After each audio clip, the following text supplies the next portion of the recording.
мазарларда қиратушыларды бір енді жалпы бір ауызбен айтатын болса, бұлар вандал десек те болады, вандализммен айланысып жүрген жаңа жерде керғар мінездері қалыптаспаған бұзақы немесе ешбір білімі жоқ, мәдениеті жоқ адамдар деп те алуға болады бұларды.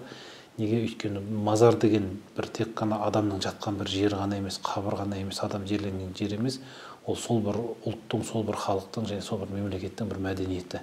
Сол жерде археологиялық қазбалардың бәрін алып қарайтын болса, барлық сол мазарлардың ішінен сол мемлекеттің салт дәстүрі, тұрмысы жайлы көптеген ақпарат беріледі. Мысалы, мазарлар олар біздің тарихымыз. Оларды жаңа жерде бұзу, талқандау, ол деген сөз мемлекетке, халқымызға, салтымызға, жолымызға бір қиянат жасаған болып саналады. Екіншіден, сол жерде жатқан барша мұсылмандар ғана емес, жалпы адамзат үшін жасалған бір әдепсіздік, сол марқұмдардың алдында істелінген.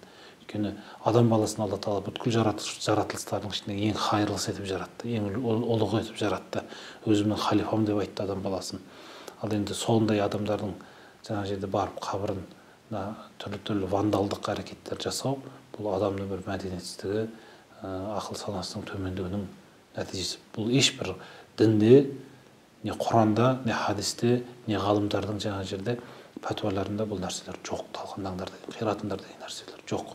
Қай мұсылман мемлекетіне барсаңыз, христиандарында, басқаларында мазарлар орнында тұр, ешкім оларды қиратқан жоқ, ешкім ештеңе істеген жоқ. Ол жаңағындай бұны істеп жүрген азаматтардың білімдігінің нәтижесі, яғни білімдердің саяздығының нәтижесі, таяздығының нәтижесі жаңа жерде.